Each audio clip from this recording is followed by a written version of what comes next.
puertas de la caverna de Onda Cero con un caso que ocurría no hace mucho en Estados Unidos, pero que ha dado mucho que hablar. Como siempre, el misterio con Samuel Hernández. Samuel, buenas tardes. Hola, buenas tardes. Bueno, el tema de Ohio, ¿no? Que la verdad es que hemos visto imágenes bastante impactantes, pero también hemos conocido algunas cosas un poquito extrañas, ¿no? En torno a unas detenciones ahí un poquito raras, en fin. Bueno, cuéntanos de qué va hoy la caverna. Bueno, pues aunque estemos en el mes de marzo, ya terminando el mes de marzo, ya acercándonos a abril, a la Semana Santa y todo esto, seguimos todavía enfrascados en casos ocurridos el mes de febrero, porque ha sido un mes de febrero muy interesante. Sí. Y primero sí que te quería comentar, o si quieres lo dejamos para el final como tú quieras, una cosa que te había preparado de última hora, de ultimísima actualidad. ¿Sabes que hemos superado una supuesta invasión extraterrestre? Sí, el día 23 era, ¿no? Sí, pero vamos, hemos superado. No me he enterado, porque fue la semana pasada, es verdad. Hemos superado el día 23, sí. Bueno, si quieres te cuento brevemente, porque esto ha sido muy curioso. Hace una semana, se viralizó un vídeo en esta red de TikTok. Yo os confieso que es la única red social donde no estoy. Lo de TikTok, a mí lo de los bailecitos y esto no me va mucho. Pues se mostraba ahí una predicción de un supuesto viajero en el tiempo que dice conocer el futuro próximo de nuestro planeta. Ese usuario se llama Eno Alaric y según decía en ese vídeo, afirmó que la mañana del 23 de marzo habría una invasión alienígena de un ser llamado El Campeón, no sé por qué lo del Campeón, que se llevaría a 8.000 personas a otro planeta habitable. Así que el usuario manifestó que el mundo se estaba acercando a su fin y que solo unas pocas personas podrían salvarse viajando por el espacio para habitar en otro planeta. Además, sostuvo que otros eventos ocurrirían durante el año 2023, bueno, ya están ocurriendo, lo estamos contando, para convencer a los demás de sus palabras. Así que este personaje también acotó en su vídeo que un meteoro impactará la Tierra el próximo 9 de abril, así como dijo también que en julio un grupo de adolescentes descubrirían un huevo de tiranosaurio Rex, además de algunos portales hacia otros universos. Cuanto menos este internauta es sumamente creativo para dar predicciones sobre lo que pasaría en el planeta y el universo. Tiene más de 367.000 seguidores. Es lo que a mí me sorprende, que estas personas sean seguidas de esta manera, con 1,6 millones de me gustas, y eso sí, hay muchos seguidores que cuestionan constantemente sus afirmaciones, pero ahí ha visto el nicho de mercado, ha dicho yo estoy petándolo en TikTok, pues digo esto. Yo ante eso es una pincelada simplemente para expresar un poco cómo está el mundo, cómo están las redes sociales, y que hay gente que dice esas cosas y se queda tan pancho, ¿no? Sí, efectivamente, sí lo había visto, no había visto el vídeo, pero sí ya había la predicción de bueno, si alguien ha echado en falta dentro de los 8.000 personas, pues a lo mejor lleva razón, pero también puede ser. Invasión alienígena no ha habido. Bueno, ahora vamos con los de Ohio. Tras esa introducción así, pues vamos al 3 de febrero de 2023, que se produjo un accidente ferroviario en el pueblo de East Palestine, un pueblo que tiene unos 4.720 habitantes aproximadamente, una densidad poblacional de 578,3 personas por kilómetro cuadrado. Este pueblo está en el estado de Ohio, cerca de la frontera con Pensilvania, en el que un tren mercante de la compañía Norfolk Southern, que son de los más grandes operadores ferroviarios en Estados Unidos, constaba de 141 vagones cargados, 9 vacíos y 3 locomotoras. De esos vagones cargados, 14 transportaban un material peligroso llamado cloruro de vinilo, que es una sustancia extremadamente inflamable y explosiva que cuando se quema emite gases tóxicos como monóxido de carbono, cloruro de hidrógeno y fosgeno. Estas dos últimas sustancias se confirmaron que fueron liberadas en ese accidente de tren una vez que se confirma que se había producido una quema controlada de ese material desprendido en el territorio para que no provocara una catástrofe ambiental. Y de ahí esa famosa nube negra que ha aparecido en cantidad de vídeos publicados en las redes sociales y que parecía apocalíptico, y eso sí que es más real que lo de la invasión extraterrestre. Sí, en efecto, las imágenes eran bastante impactantes, ¿no? Porque fueron bastantes vagonetas, ¿no?, las que descarrilaron. Fueron 50 vagonetas descarriladas, con las 14 que incluían ese cloruro de vinilo, y otras 6 que transportaban líquidos combustibles como acrilato de butilo y residuos de benceno. De momento, la Junta Nacional de Seguridad del Transporte sigue indicando que ha sido un fallo mecánico en el eje de los carros como la causa de ese descarrilamiento. Parece ser que el tren no tenía frenos neumáticos controlados electrónicamente y según un exoficial de la Federal Railroad Administration, Steven Dittmeyer, eso podría haber reducido la gravedad del accidente. Si ya de por sí ha sido grave, pues ahí de momento la versión oficial dice que ha sido un error mecánico. Ya. Bueno, pero claro, evidentemente la gente del pueblo pues con bastante alarma, ¿no? Claro, eso es ponerse siempre en situación, ¿no? Viendo esas fotografías, viendo esa densa nube de humo, que claro, nosotros la hemos visto desde la distancia en una foto, claro. Pero imagínatelo que estaban allí viviendo cerca, ¿no? Sí. Y claro, esa nube de humo oscuro parecía envolver las llamas sobre el tren. Después de esas impresionantes imágenes en el pueblo ya se empezó a sentir el pánico de que el agua del río Ohio pudiera experimentar baja presión o decoloración, pero en un principio se dijo que ese agua estaba perfecta para el consumo. Más tarde, en algunos vídeos publicados en la red social de Twitter, se podía ver que claramente el agua del río y de sus afluentes que pasan por la zona estaba más que contaminada, ya que el cloruro de vinilo es un líquido tremendamente volátil. Las autoridades decidieron quemarlo de manera controlada y otra vez repetimos que de ahí eso de que se viera esa enorme columna de humo negro que no solamente es el humo, sino es la toxicidad. Claro. Que se desprendía a través de esa enorme columna. Sí, bueno, claro, evidentemente pues ahí había también las dudas, ¿no?, de si el agua podía o no podía estar contaminada. Pero claro, aquí hay situaciones un poquito extrañas, ¿no? Como por ejemplo el arresto de un periodista. ¿Qué pasó? Claro, ya el caso ya empieza un poco a escocer, sobre todo porque no se ha hablado mucho de ello en los medios. Es verdad que los medios han cubierto lo del accidente, pero como que no se ha profundizado. En cambio, en el tema de los ovnis o de los derribos, sí, pero porque esto no, ha sido muy real.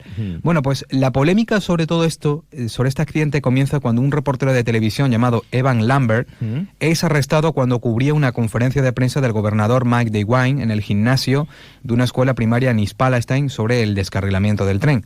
Según parece, el motivo que se dio fue porque había invadido una propiedad privada. Permaneció detenido durante 5 horas. Obviamente, una vez fue liberado, el periodista se limitó a decir que no esperaba ese arresto y el mismo DeWine, el mismo gobernador, dijo al finalizar la conferencia que ese arresto no fue autorizado y que tenía todo el derecho a cubrir la información. ¿Qué dijo el medio? El medio para el que trabaja, News Nation, calificó ese arresto como una violación de la primera enmienda, que ojo, la primera enmienda de los Estados Unidos, bueno, las enmiendas son sagradas, y esa primera enmienda dice que el Congreso no podrá hacer ninguna ley con respecto al establecimiento de la religión, ni prohibiendo la libre práctica de la misma, ni limitando la libertad de expresión ni de prensa, ni el derecho a la asamblea pacífica de las personas, ni de solicitar al gobierno una compensación de agravios. Bueno, el por qué se arresta, pues la verdad es que todavía hay dudas. Se ven imágenes, ¿no? Se ven imágenes ya después del arresto y tal ahí en YouTube. Y claro, lógicamente, pues llama la atención, o sea, ¿qué ha sucedido, no? Pero volvemos un poco al incidente porque y volvemos un poco a ese estado de la gente de decir, oye, ¿qué está pasando por aquí, no? Bueno, aunque la EPA, que es la Agencia de Protección Ambiental de Estados Unidos, anunció que el resto de los marcadores de contaminación habían recuperado la normalidad, los residentes tenían sus dudas sobre la inseguridad del terreno y el consumo del agua potable.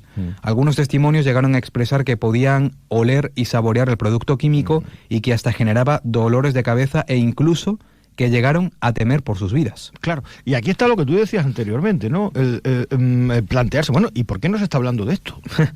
Bueno, pues porque según parece y se cuenta en portales como Shataka, se cuenta muy bien, la National Transportation Safety Board identificó un problema mecánico como el responsable del accidente y la EPA, la misma EPA declaró que el daño ambiental era, dentro de la magnitud del incidente, limitado.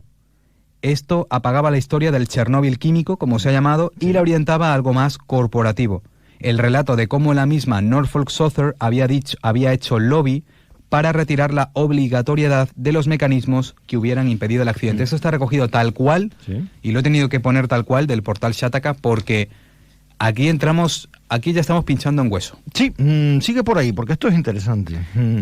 Bueno, aunque todavía el caso se está relativamente contando y está ahí un poco, parece que ya en el olvido, pero ha ocurrido el mes pasado, parece ser que este accidente, con consecuencias desastrosas para una zona, ha destapado uno de los escándalos más grandes que se está dando en los últimos años en el país, que consiste en un conflicto abierto en el tema de los ferrocarriles, con amenaza de huelgas generales que se vienen anunciando desde finales de 2022 y la aprobación en el Congreso, ojo a esto, en el Congreso norteamericano, de una ley para impedirlo, es decir, para impedir que esa huelga general se produjera.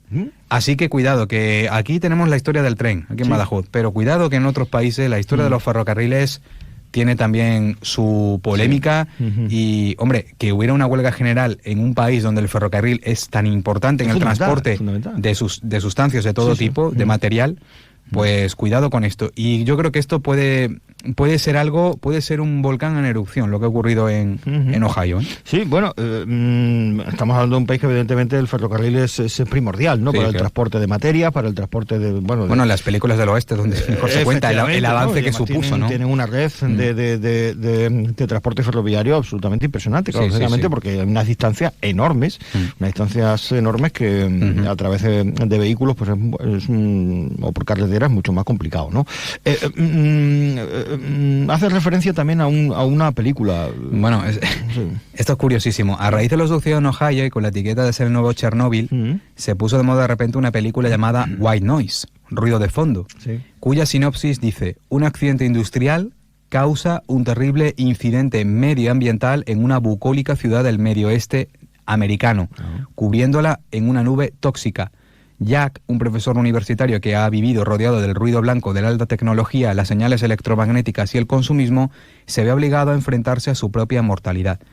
Si quieres vamos a escuchar un pequeño fragmento, por no ponerte el tráiler, porque el tráiler no cuenta nada, pero en este corte se ve claramente y parece que estuviéramos metidos en el desastre que ha ocurrido en Ohio, realmente. Pues vamos a escucharlo. Bueno, pues ahí teníamos... He oído que podremos volver a casa por la mañana. No sé si quiero volver a casa. Mi suegra se queda con nosotros. Esto ha sido un alivio para mí. Dentro de 2 semanas. Mira, el gobierno sabe más. Reciben información sin cesar. Y no nos dicen ni una mierda. Un helicóptero se adentró en una nube tóxica y no volvió a aparecer. Se me ocurren 7 cosas como explicación a eso. A mí 6. En el Palacio de Kung Fu han muerto todos los ciervos. Los perros son de Nuevo México. Los han lanzado en paracaídas sobre una pradera en un audaz salto de... Esos son los entrenadores para inducir a cientos de personas a recordar sus vidas anteriores como constructores de pirámides, estudiantes de intercambio y extraterrestres. Durante el año pasado solamente, ha declarado el hipnotizador de reencarnados Ling Ti-Wan, he ayudado a cientos de... Lo que han rociado en el gran vertido habrá sido ceniza de sosa. Ha sido poco y tarde. Diría que al amanecer enviarán avionetas a bombardear la nube tóxica, con más ceniza de sosa, descomponiéndola y convirtiéndola en millones de nubecillas inofensivas. La ceniza de sosa es el nombre vulgar del carbonato sódico que se usa para elaborar vidrio, cerámica, detergentes y jabones. También sirve para elaborar bicarbonato sódico, que seguro que muchos de ustedes habrán tragado después de unas juergas nocturnas.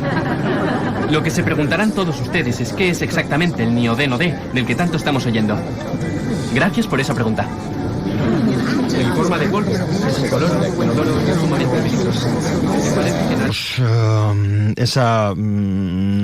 Fragmento de la película, una película que está basada en una novela, ¿no? Sí, es que es un cúmulo de casualidades, ¿no? Esta película está inspirada en una novela escrita por Don DeLillo, llevaba más de 5 meses en la plataforma, creo que fue a finales de agosto cuando esta película se promociona en Netflix, y ha sido un poco parte de una especie como de bueno, por decirlo de alguna manera, todo desastre, toda catástrofe tiene su parte de conspiración. Sí. Y esta película entra dentro de esa teoría de la conspiración, de algo que llaman la programación predictiva. Esto es un término acuñado por el filósofo y sacerdote británico Alan Watts, en la que señala que los gobiernos, parece ser, eso dice la teoría, utilizan libros o películas para el control masivo de las mentes. De hecho, dentro de esta programación predictiva se cuenta que la famosa serie de Los Simpson, que siempre, ahora no sé qué nos ha dado en los últimos años por recurrir a Los Simpson con el tema de las predicciones. Sí, yo diría que son muchas casualidades, porque Los Simpson es una serie paródica perfecta de la sociedad consumista norteamericana, y obviamente siempre hacen mucho guiño a la historia y hacen mucho guiño incluso al posible futuro. Entonces, a muchas no aciertan tantas veces, Claro, pero sí es verdad que se han reído de muchos personajes, incluso decían que ya se habían aventurado, que habían predicho que Donald Trump iba a llegar al poder. Sí, claro. Por ejemplo, esa es una de las más sonadas. Pero claro, no sacanla cuando predicen otras cosas y no claro. Esto es como lo de Nostradamus, que siempre es cuando es un poco el juego de la interpretación. Sí. Y por eso algunas personas creen que en esta película se predijo el descarrilamiento del tren ocurrido el 3 de febrero, ya que en su historia hay un derrame de químicos tras un accidente y se centra más en la crisis existencial de los protagonistas con ese hecho de fondo. Yo la he visto, la película, para mí no es gran cosa, pero sí, hombre, obviamente ese detalle curioso, ¿no? De cómo los personajes conviven con una especie de desastre químico, aunque no es una película tan catastrófica como parece. Parece más una comedia, un poco más comedia negra, en fin, un poco y... la pueden ver. Sí. Los que tengan Netflix y tal, la pueden buscar. White Noise, ruido de fondo. Bueno, aquí nos ha traído el caso de Ohio, Samuel Hernández, pero hay que estar pendiente de él, Samuel. O sea, quiero decir, esto no parece que esté concluido el tema, ¿no? Quiero decir, queda por ver si hay efectos o no hay efectos en la población o en la zona, y queda por ver qué pasa con el tema ferroviario, ¿no? Tiene una pinta de decir, bueno, evidentemente habrá unos intereses por parte de las compañías bastante importantes, ¿no? Esto, conforme a los temas que hemos ido contando semanas y semana también en esta sección, hay mucha gente que también piensa que todo lo de los derribos de los ovnis, todo lo del informe del COVID y todo esto, es un poco para tapar todo este desastre. Porque, bueno, yo la verdad que compararlo con Chernóbil, no sé hasta qué punto puede ser efectivo. Lo de Chernóbil fue otra cosa. Yeah. Y hablamos de que el material radiactivo. Esto es grave, pero ahora mismo son las personas de la zona los que más lo van a sufrir. Había teorías un poco de que esa nube podría transportar partículas hacia otras zonas fuera del continente norteamericano. Yo no sé si eso también, qué veracidad puede tener eso. Pero sí que es curioso. Y no sé si dentro de unas pocas semanas o de unos meses se volverá a destapar algo, porque esto ahora es como que se ha callado, porque como estamos con la actualidad informativa, estamos con el conflicto bélico, estamos con mociones de censura, exactamente, ha venido la caída de los bancos y tal, es ahora como que ocurre un hecho importante, pero es tapado por otro que es más importante o es más noticiable, y esto ha quedado como de fondo. O sea, yo me aventuro a decir que dentro de una semana, unos meses, podría haber alguna actualización. Y ojo con ese último asunto que comenté de las posibles huelgas general. Sí. Porque lo de las huelgas ya estamos viendo las manifestaciones en Francia y en Estados Unidos. Si de verdad hubiera una revuelta parecida y similar, cuidado que es un país muy grande, muy vasto, pero eso sí que puede hacer bastante daño todavía, y sobre todo en el momento en el que está el país. En efecto, y como paralicen el tema del ferrocarril, la verdad que ciertamente Estados Unidos lo pasa mal. Y bueno, lo de los bancos está un poco todavía también en el aire, pero esto en otro momento, en otra década, esto hubiese provocado otra gran depresión, quién sabe, ¿no? Bueno. Entonces, como vivimos también un poco aletargados, ¿no? Y estamos pendientes, estamos consumiendo siempre películas o estamos con las redes sociales, fijaos, ¿no? Por eso, cuando te he comentado primero lo del TikTok y la invasión extraterrestre, para que nos demos cuenta que hay una publicación que parece muy llamativa en una red social, y esto es como que cubre o solapa cualquier información real. Está la gente más pendiente de lo que se publique de una fotografía o de un vídeo, aunque sabemos a ciencia cierta que no sea real. Pero tú fíjate el movimiento que esto provoca cuando hay cosas más importantes, y sobre todo que yo lo de Ohio, viendo las informaciones, viendo los detalles, yo creo que allí en aquella zona tienen que estar despavoridos completamente, porque, bueno, hasta tu día a día, ¿no? Claro. El consumo del agua, algo tan importante, como un pueblo que estaba tan tranquilo, de repente le ocurre esta tragedia, y cómo van a convivir con ello. Bueno, pues ahí ha estado el caso de Ohio, y estaremos muy pendientes también, porque seguro que alguna cuestión más adelante vamos a tener que retomar. Samu, que tengas, ahora llega la Semana Santa, pues nada, felices vacaciones, feliz descanso, y nos vemos después, ¿vale? Pues igualmente. Hasta el próximo día, un abrazo. Hasta luego. Onda Cero Badajoz. Hasta